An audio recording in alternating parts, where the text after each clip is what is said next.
This is Christopher John Bjerknes. It is March 22nd, 2025.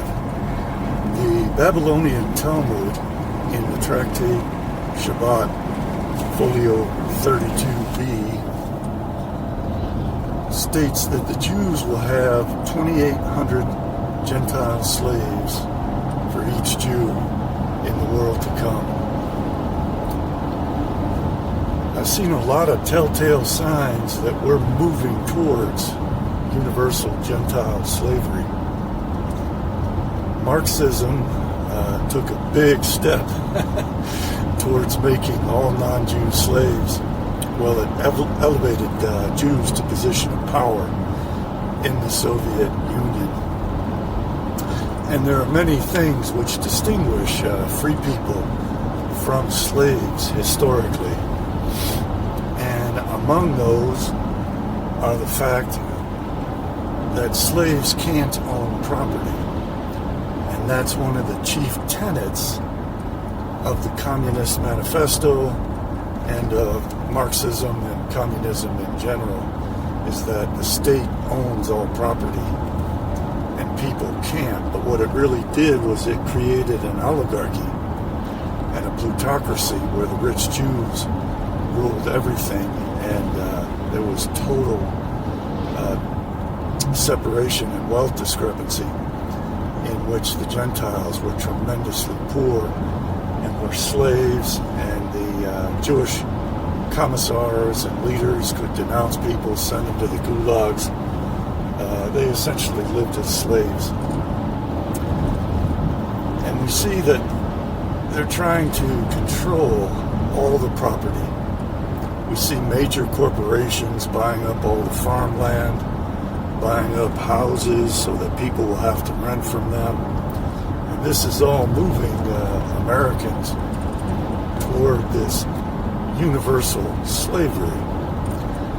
And one of the things that is behind it all is the idea in Judaism that King Messiah, son of David, will own all the property on earth. Everything will be his. The Jews basically see King Messiah, son of David, as the replacement for their God, Yahweh. Yahweh said that all the Jews are his slaves, and they owe him a debt for getting them out of Egypt. That was basically an indentured slave contract that the Jews made with their God Yahweh. Their God Yahweh brought them out of slavery, and in exchange they became the slaves of Yahweh. And they don't like that situation. And they started the idea that eventually they're going to restore the kingship. They got rid of the kingship, and their God was angry when they initiated the kingship, because God is supposed to be king and not men. So now we're at the situation where the king is going to be restored. So the whole earth and all the property on the earth is slated to belong to the king of the Jews. And Gentiles are all slated to be the slaves of the Jews.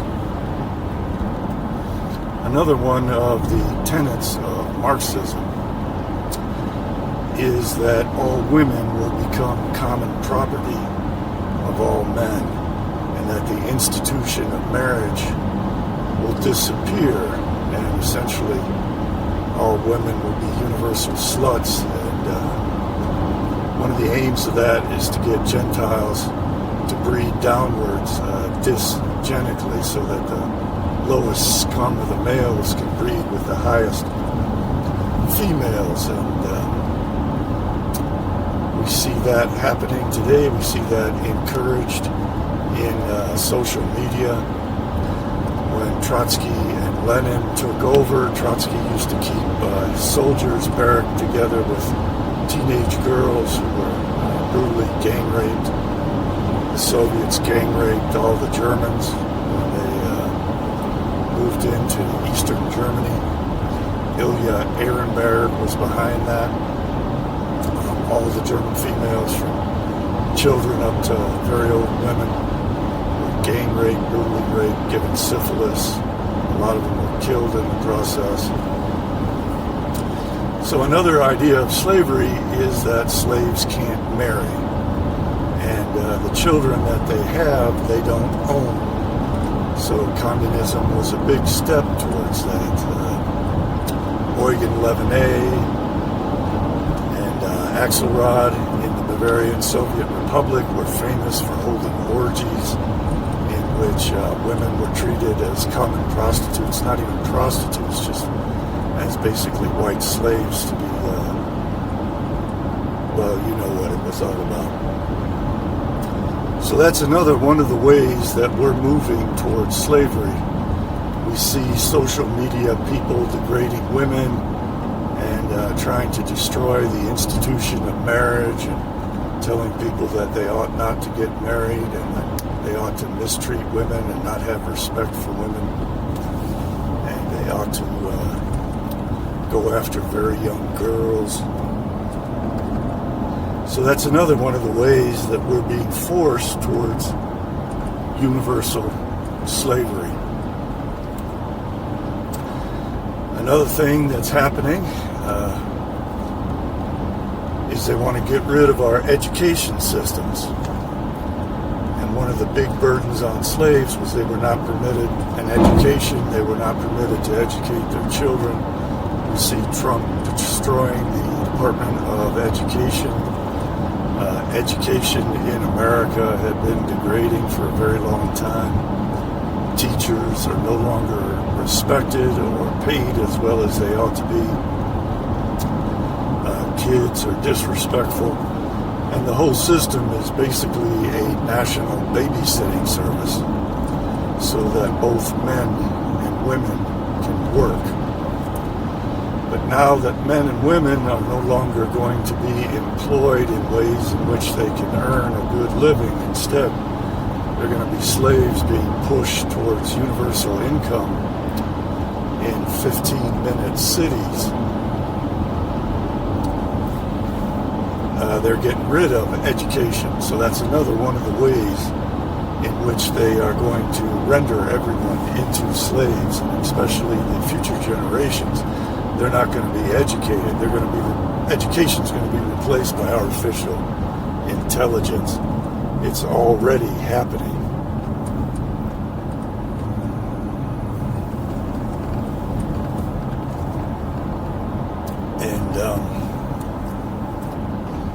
Another way that they're setting it up is so that people won't have their retirement income.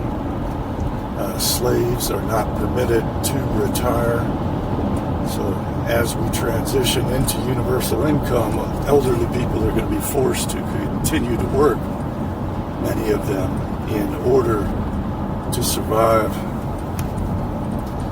They're getting rid of Medicaid, and that's also another aspect of our status as slaves, is that slaves are not entitled to see doctors unless the slave master brings a doctor to care for the slave. So that's yet again a way that we are being brought into the universal slavery that Jews have been planning all along. Esau's blessing by his father Isaac was to be essentially cursed to be the perpetual slave of his twin brother Jacob. And the Jews interpret that to mean that Gentiles are the universal and perpetual slaves of the Jews until such time as Gentiles are exterminated.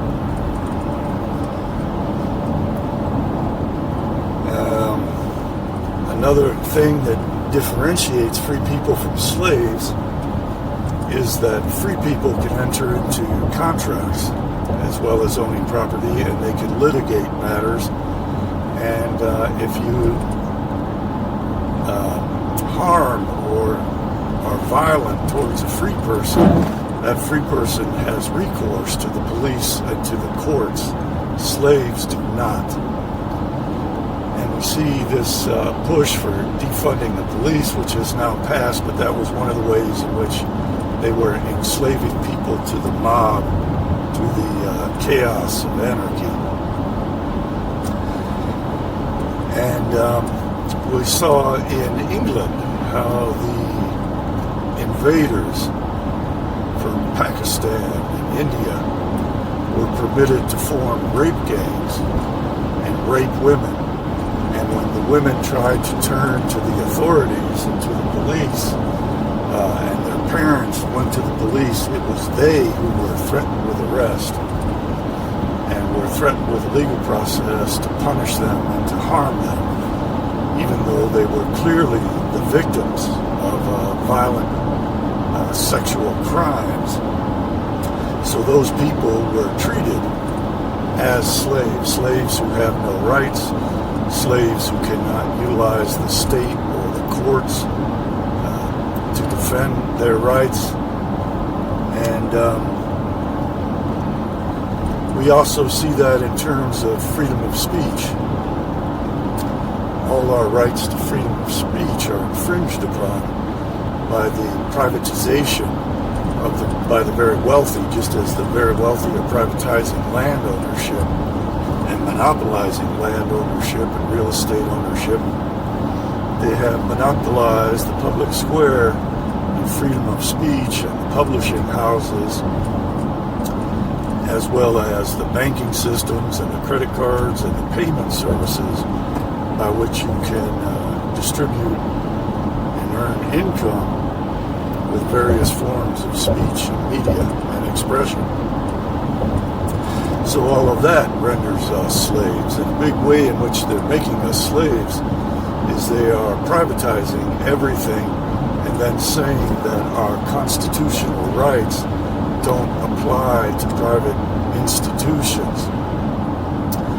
So they are giving tremendous power to those private institutions to govern the political process in every phase of our lives. The water supply, garbage pickup, refuge, roads, electricity, etc., natural gas. But at the same time, they are saying that those private companies can treat us in any way they want, and we have no guarantee of our constitutional fundamental human rights. So we're being enslaved in that way as well. And this whole push to move us into 15-minute cities is very much biblical in the sense that Cain built a city. Genesis chapter 4, verse 17 talks about how Cain constructed a city. And a city is an unnatural environment. It very much becomes a slave colony in that people are put into close contact with other people, a state is formed, technology advances, and it becomes very often a plutocracy and an oligarchy in which the masses become enslaved to the wealthy classes. And we see this discrepancy, this disparity in wealth increasing, and it's being engineered to increase dramatically.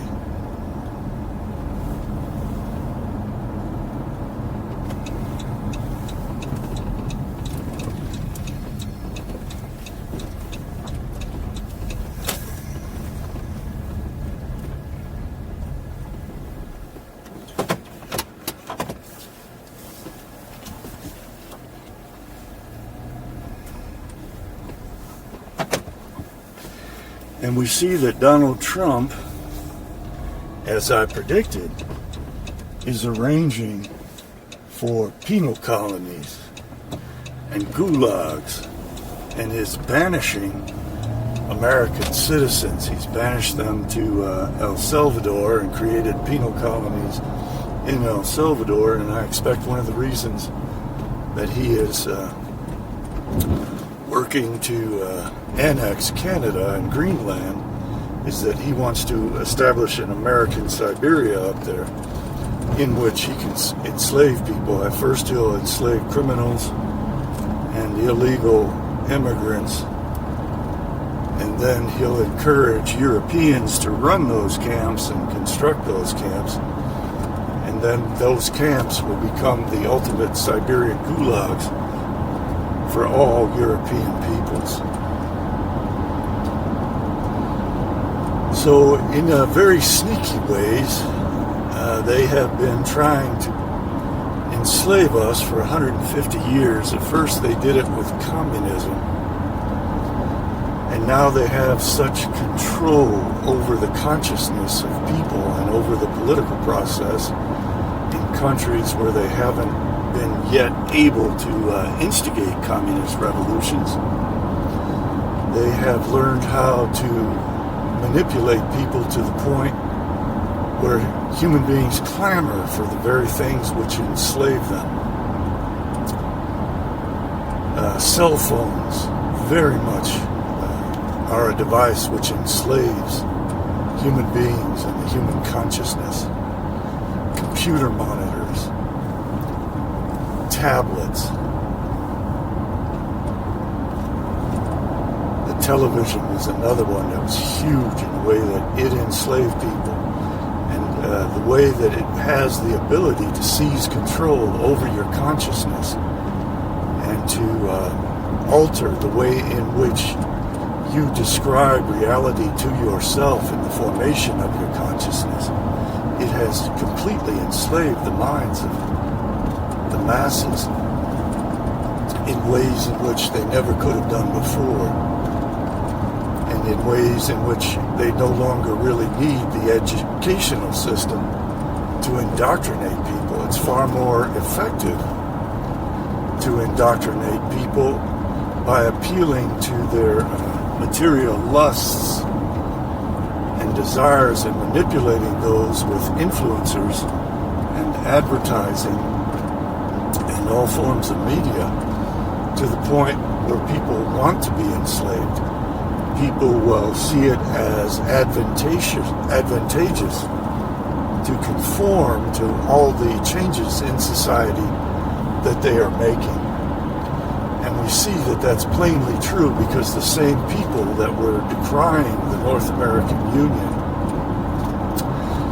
and the same people that were against many of the things which Donald Trump is now implementing are clamoring for those same things simply because their savior figure, their hero, Donald Trump, tells them that it will be advantageous for them.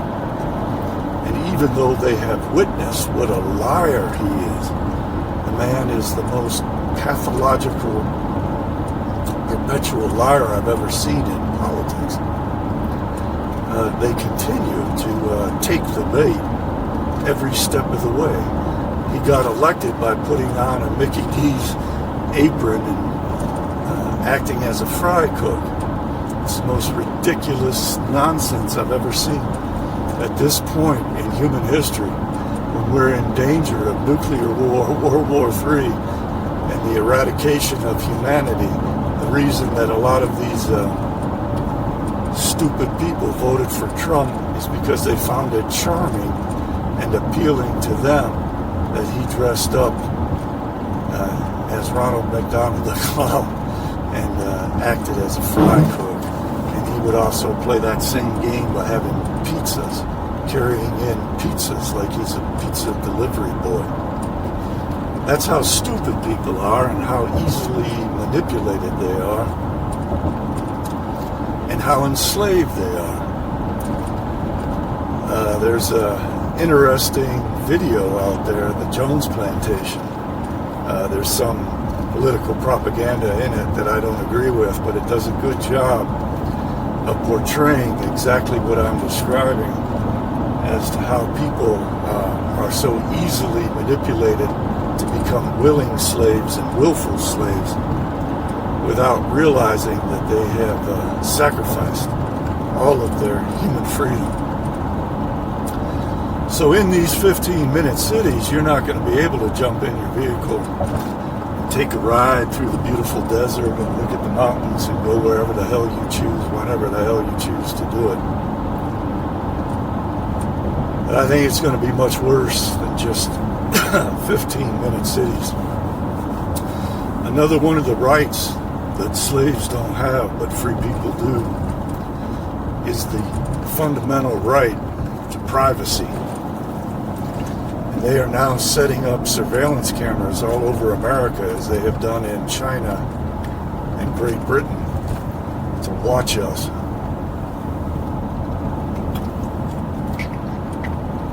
And as they crowd us further and further into cities, and they have all kinds of smart devices continually surveilling us, they openly state that this is done to get us to behave, and that we will modify our behavior and chill our speech and act in ways we naturally would not act, because we will be aware that we are under constant surveillance.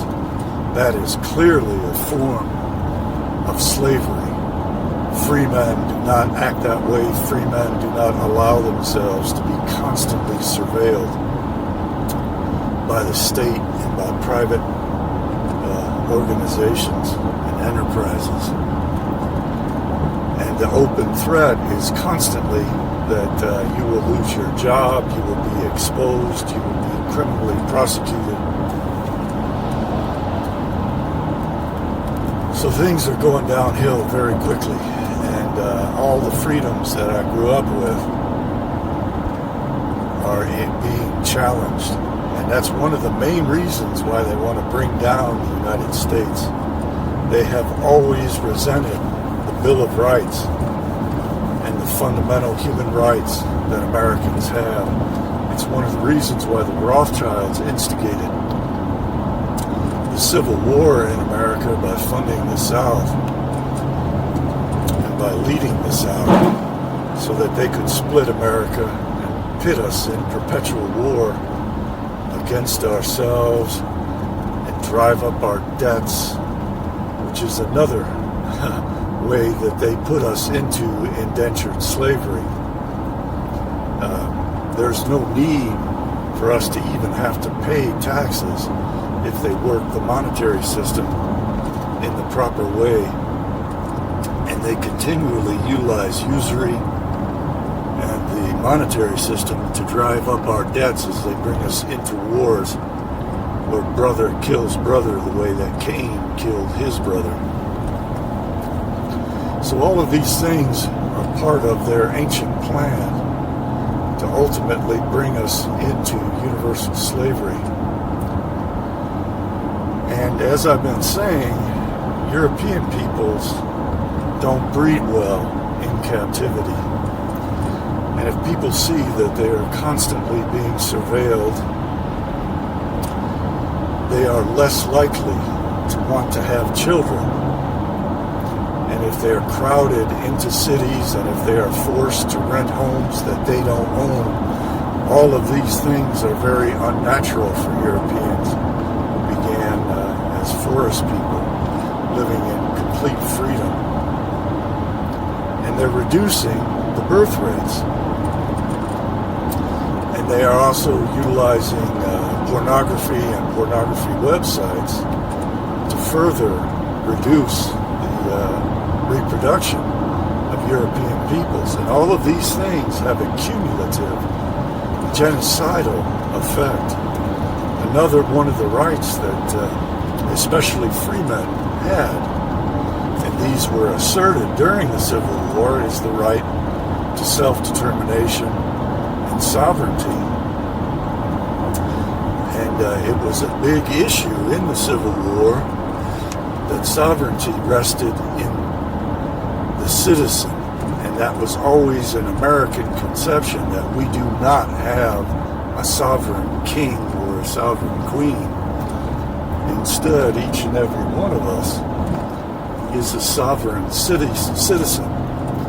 And they have completely violated the sovereignty of the United States by opening up the borders and allowing an illegal invasion of it, so that we as citizens get pushed out of our jobs, pushed out of our homes, and are constantly confronted with non-citizens, which is also an attack on our liberty, on our freedom, and our sovereignty. And now they are obviously expanding the communist empires, and make no mistake about it, Donald Trump is turning America into a classic communist country. And the empires are granting each other the privilege to expand their empires without facing any military threats. So China is going to move on Taiwan, Russia is expanding and reconstituting the Soviet Union.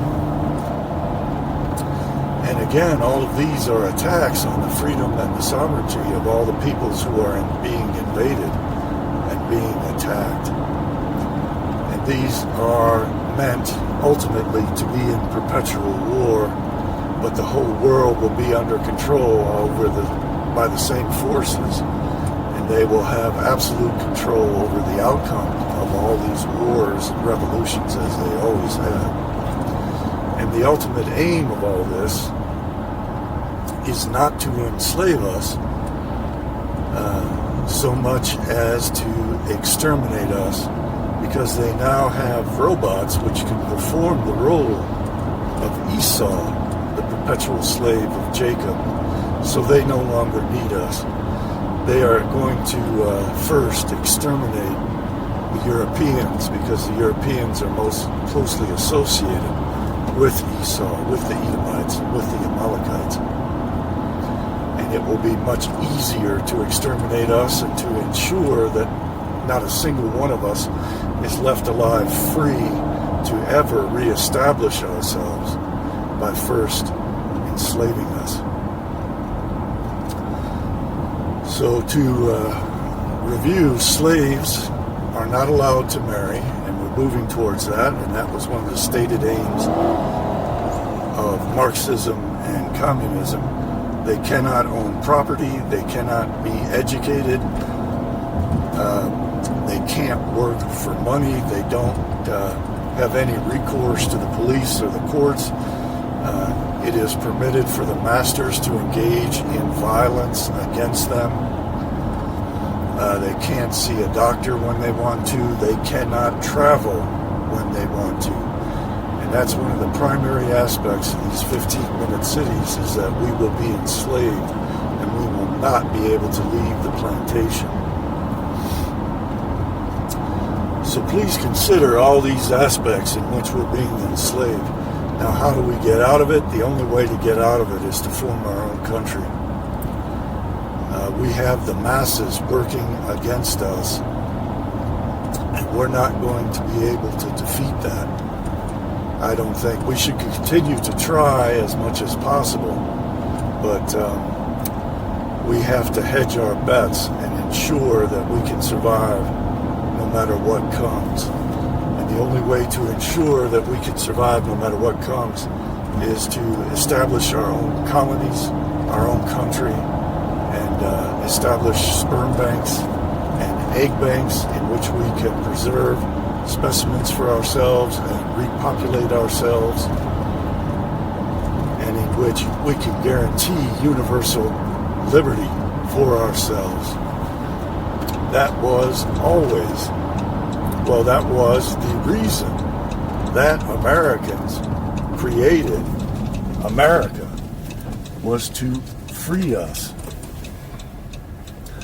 and to ensure that the future generations of our people could live in this sanctuary of America in permanent freedom. And they immediately saw that anarchy was detrimental to that. And Trump is also to buy everything up and rule by private institutions in which none of us have any rights.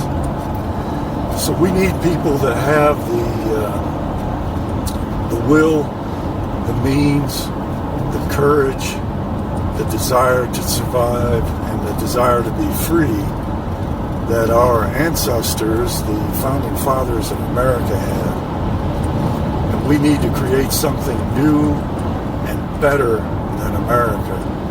And the sense, one of the main senses in which it will be better than America, is we will not permit the enemy citizenship or entrance or influence over this new country. And the foundation of America was so great that it has survived for 250 years simply because it has this beautiful constitution, as well as the tremendous advantages that geographically it has of being separated from Asia and from Europe and from Africa by the Pacific and Atlantic Oceans, and by having very stable neighbors for the past 150 years. And that's another one of the things that Donald Trump is eliminating. He's going to bring us closer to Europe by annexing Greenland, which brings Europe closer to us in the same sense that Russia is close to us via Alaska. And he is destroying the wonderful trade relationships that we had with Canada and Mexico without providing the federal government's assistance to ensure that Americans can anticipate what his tariffs portend for them. He's setting up his tariffs in such a way that they're whimsical. He imposes them one day and then withdraws them the next day. So businesses can't anticipate or plan or set up to produce the goods that we have traditionally been importing from Mexico and Canada. Because if they invest all kinds of money into it, and then Trump whimsically lifts those tariffs, they're all going to be screwed. They're going to have invested in something that no longer has value. And that's happened to Oklahoma and Texas many times in terms of oil. At a certain price point, it becomes profitable for them to drill and pump oil. But then if the price of oil per barrel drops significantly, it becomes unprofitable for them, and they start to lose money. And Donald Trump is creating that kind of scenario for the auto industry and for farmers and all kinds of related businesses that the people in the oil business in Oklahoma and Texas have traditionally faced. So what he's doing is destroying that beautiful advantage that our founding fathers gave us, and he's clearly trying to bring down America. He's destroying NATO, he's destroying the Western Alliance, and he's building up Israel to become the kingdom that will rule the whole world. And he's drawing us into even more Middle Eastern wars, completely hypocritically. And he never revealed the fact that it was always the Israelis who had drawn us into these wars. He instead talks about neocons as if neoconservatism was not a Jewish movement, when it very clearly was. So we need to act like the founding fathers of America acted. And just as they created something so powerful and wonderful that stood for 250 years when most of the governments on earth have changed in those 250 years. Italy, for example, has had many, many different governments over the course of that 250 years. As has Germany, as has China, as has Russia. But the United States has stood with the same government because of the beauty of the Constitution and because of our geographical advantages and the great productive nature of the land that we have. We could move to a system of autarky, like the Greeks proposed, where we meet all our needs internally and don't have to rely on foreign trade, but it can't be done the way that Trump is doing it. It has to be a set policy where businesses and investors know what to expect, not just for the next month or the next week, but for 10 years or 50 years or 100 years. It has to be an official policy, and a good way to do that would be with a constitutional amendment. But I'm afraid that their ability to manipulate the masses to vote for people who will destroy them has slated and fated America for its demise. We need a new country. And we need a country with people who are highly intelligent and highly talented. And we need to have a brain drain that draws all the best people out of the other nations into this new nation, so that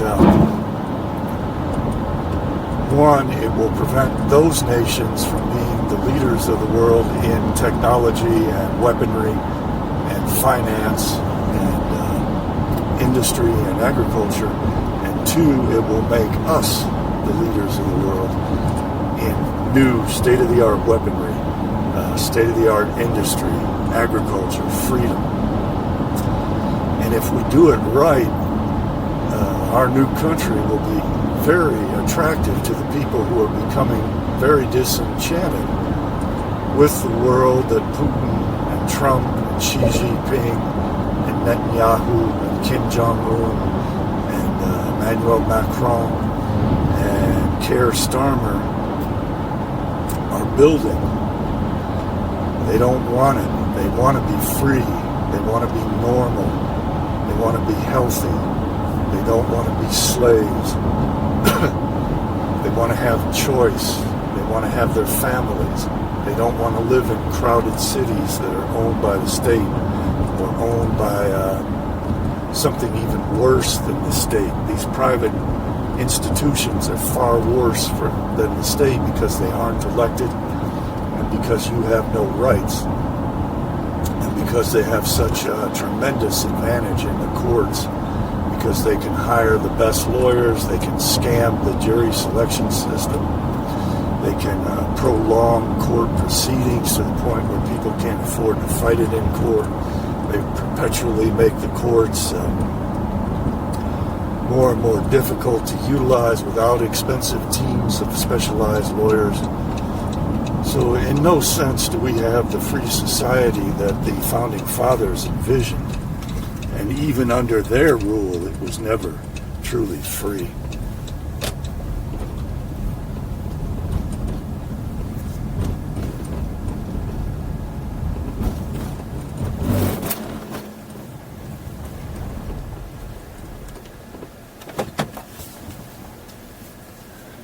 So we need to make a U-turn.